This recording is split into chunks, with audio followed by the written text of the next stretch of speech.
Alright, last rifle in our series here on reviewing the budget hunting rifles, the last store-bought rifle. I got a surprise for you guys here in the next video. We got a Mossberg Patriot Hunter, and there was no sales, no rebates. And that's another thing, you got to watch this, especially with hunting season coming. When I went down to the store to pick up this rifle, the compass that I bought, it had a $50 rebate on it, had an additional 25 bucks knocked off. So that would have put the rifle and the scope right at around 300 even, okay? And it's a game the store plays. You don't know when the sales or the specials come up, and like I said, certain caliber guns are on sale. So it's a tricky business, but if you're patient and play the game, you can make out. But this one here cost me $329.99, and with the sales tax come out to $352.26. So I think you guys will forgive me the $2.26 and keep this, like I said in the beginning, I wanted to keep all of this below $350 with the scope. At $350 or below. And so far this one and the Remington 783, which was close to $340 some, it was without a sale, without a rebate. They're probably the two most expensive in the group. Now that can change, and there's variables, and like right now there's several Dick's and Gander Outdoors. They're all advertising the 783 at, you know, $25 off or whatever their sales. So now's the time to kind of look if you want to save even more money. So let's take a look at what we got in the box here.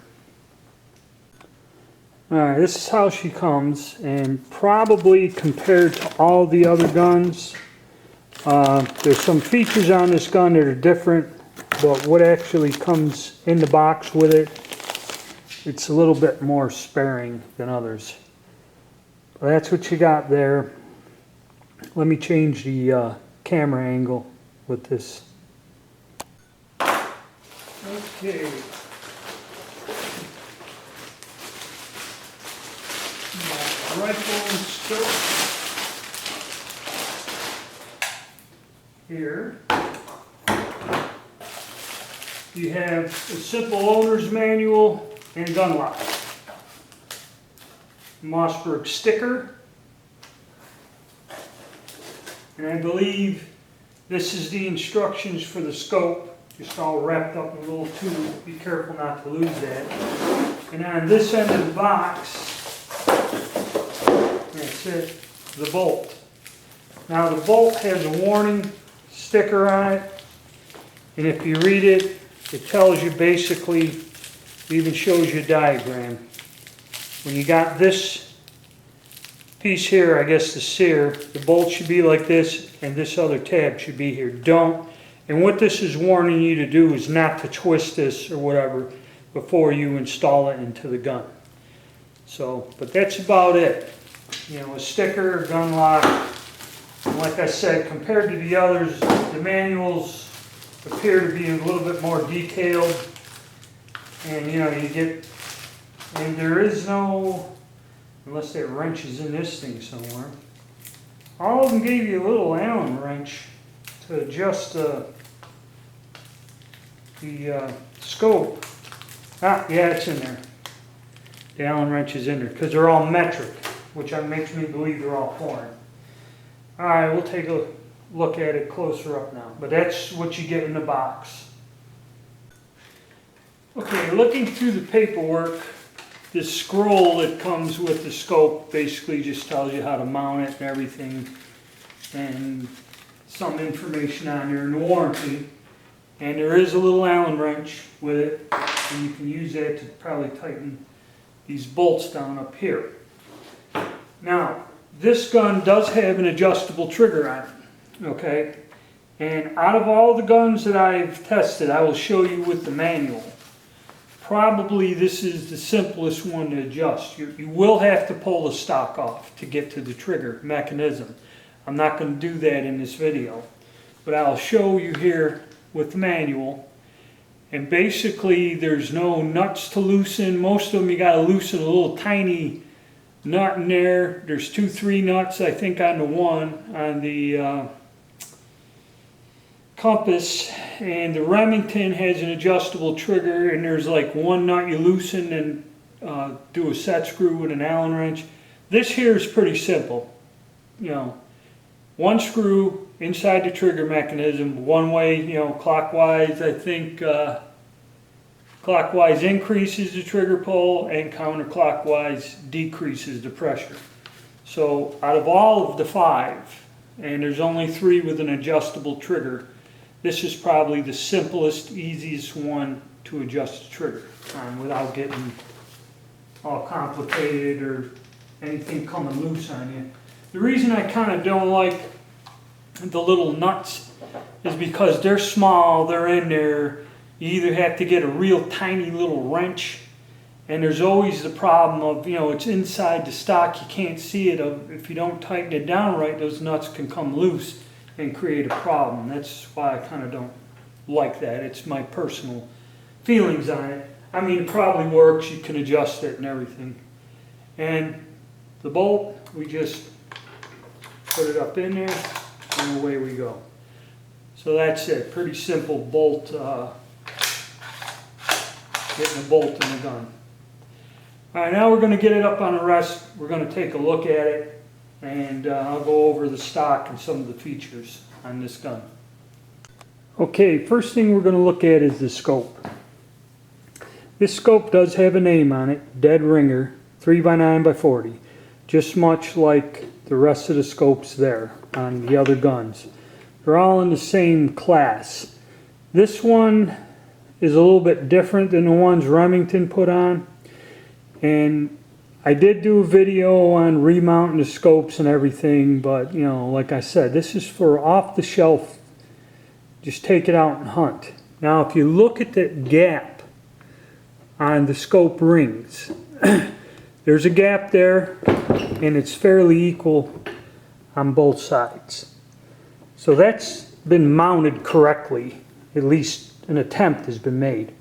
And you know, a lot of people like to just pull this all apart, clean the oil and stuff, then Loctite it in.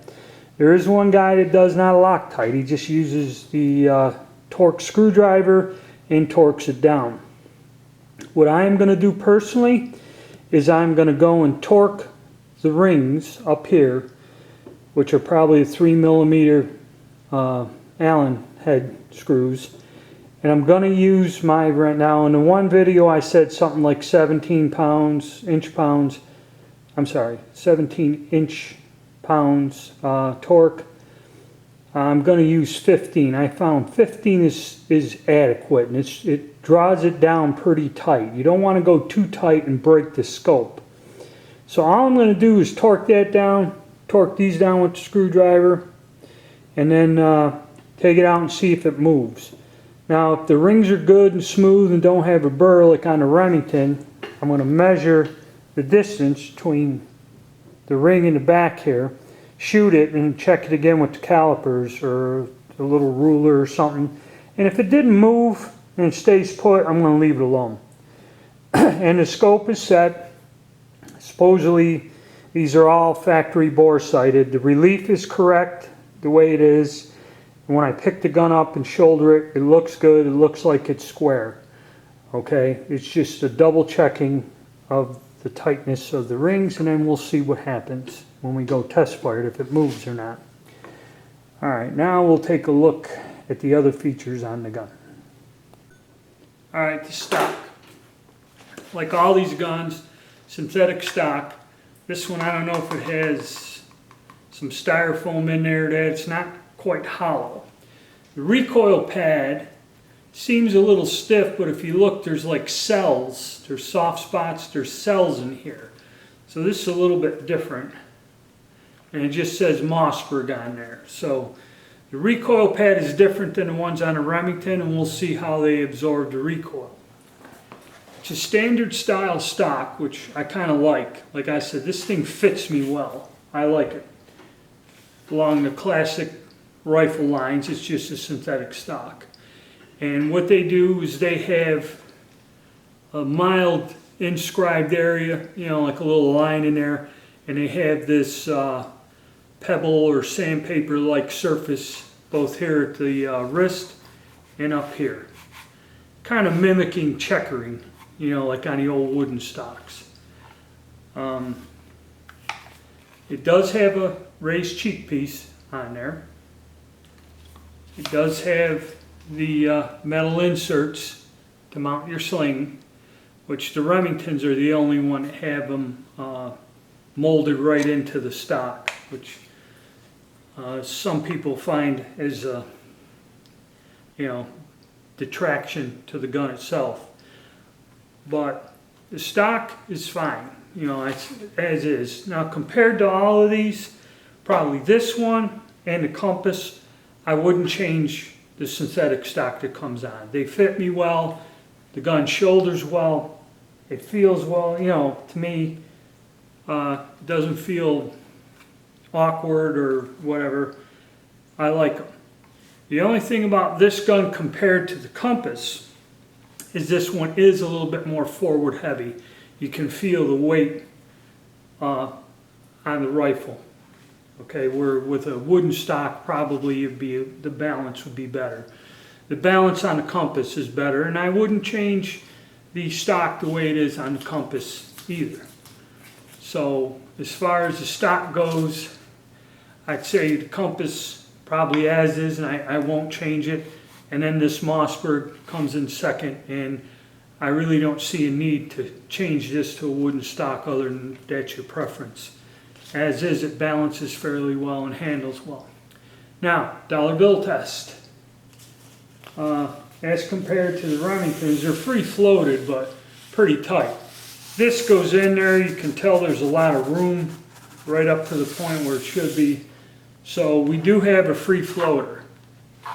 As far as the movement, there is some, you know, if you had a sling and drew down hard on this, yeah, that stock will move. Yep, and I can squeeze it up to where it touches. But that's just, you know, with all these budget guns, that's where you're getting a budget price, is these synthetic stocks, okay?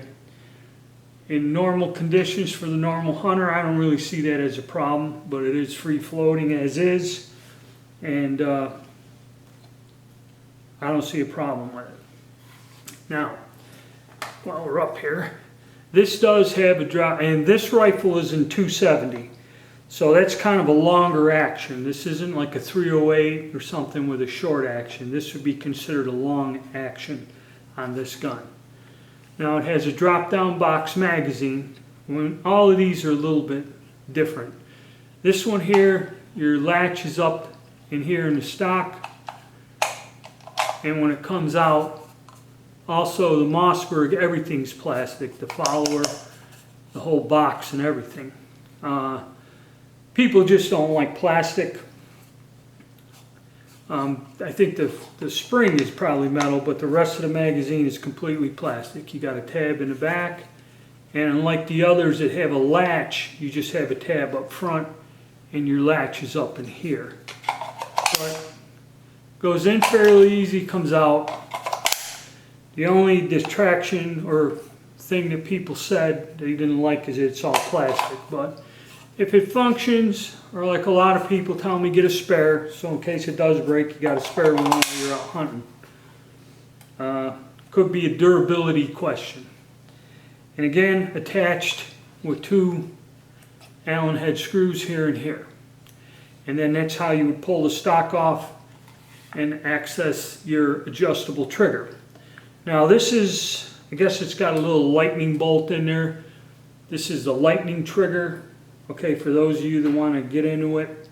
And like I showed you earlier in the manual, you just get the stock off and there's a screw in there. You just turn the screw clockwise or counterclockwise and adjust the trigger pull. Now how this trigger works is it's another one of these adjustable triggers. It's got a little piece in the center, you know, like on a Glock pistol. So you got to be careful. The only thing about these triggers is if you get it to where you don't depress the center, you don't line your finger up well, the gun will like release the bolt but not trip the sear and be in some weird state where you'd have to recycle the bolt to reset the trigger. That's something you got to watch for. But basically you just draw up, and like I said, to me this is nice. And again, about 3-pound area. I don't have a trigger gauge, but it's pretty light trigger. You draw up on that center, and it's pretty cool. So you got an adjustable trigger, nice pull, and out of the 5 guns, which only 3 of them have an adjustable trigger, this is probably the simplest one to adjust, you know, without getting into loosening all kinds of little nuts and screws and stuff. So that's about it. So we got the drop down, stock's not bad, adjustable trigger. Now the bolt, we'll get into that here next. We'll take that out and show you how to get the bolt out. Okay, well, before we get to the bolt, we'll go over to safety. The safety is this little lever safety here, 2-position. Okay, fire and safe. All right, and you can reach that and manipulate it, throw it off without having to drastically move your hand from your shooting position. So that's nice. Now I believe this is a 2-lug bolt, so it has a 90-degree throw, which has a nice knob with a heavy knurl on there, so it's easy to grasp that.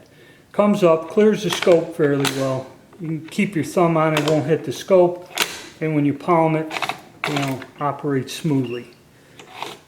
And also, out of all of these guns, this probably has the most fanciest features. It has a fluted bolt body.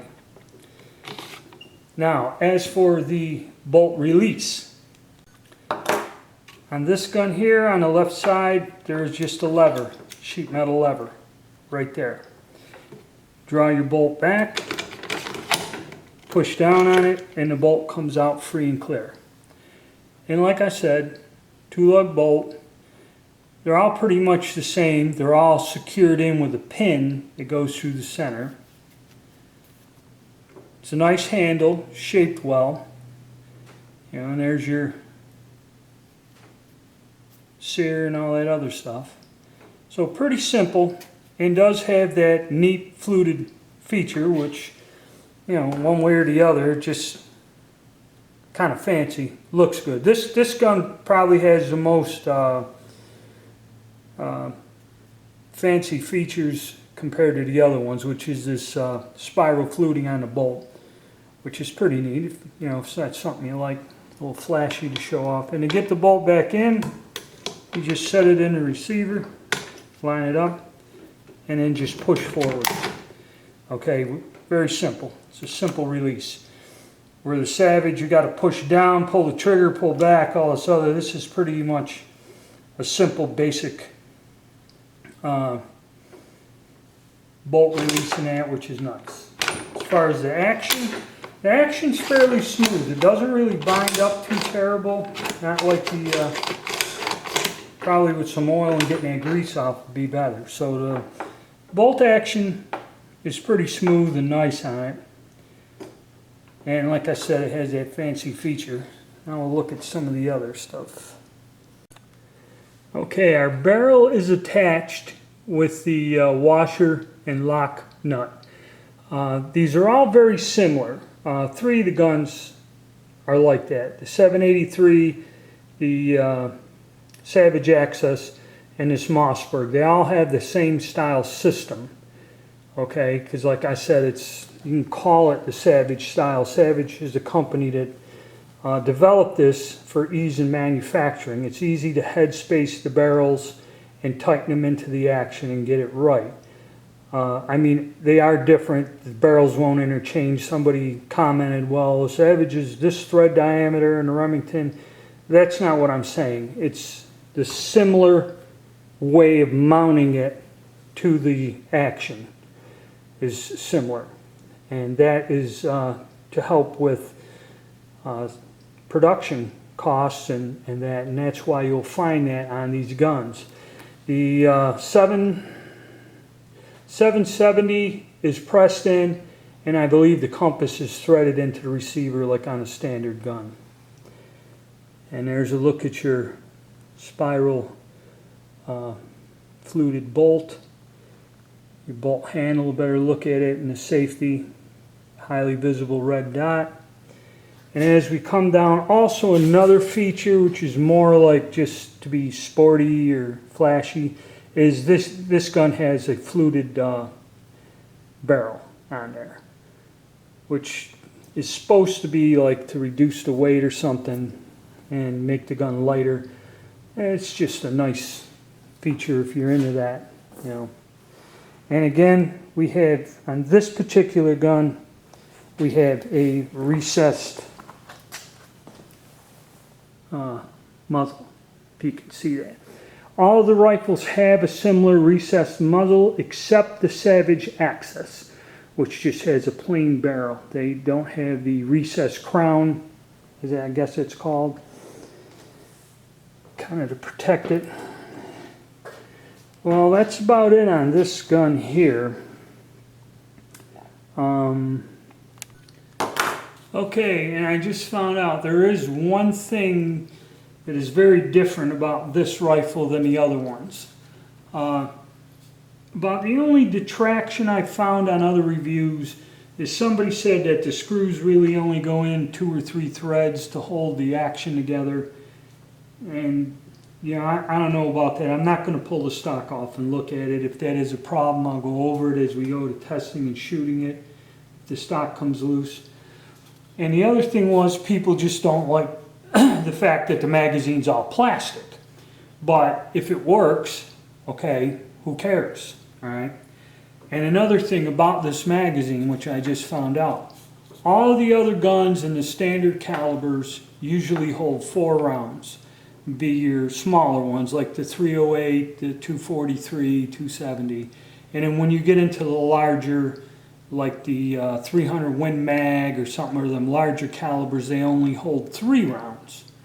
So a 783, 770 and all that in 270, which this is the caliber, would only hold 4 rounds in the mag. And some of them you have to line up in the center, you know, the way the magazine is, you have to line it up to the center and push down, and it feeds like one round up in the middle. This magazine doesn't do that. This magazine, you know, is staggered, much like a normal mag. You just put it straight down, you just push straight down in there, and you got the mag loaded. So it's easier to load. You don't have to like go up, line up with the center and push them down. It is a staggered box magazine like on a standard Mauser style rifle. And this magazine holds 5 rounds, 1 round more than the rest of them. So that's something I might not have been paying attention to, but you can get 1 more round in a mag on this gun than you can on the others. Yeah, see that? Yep. Goes up in there.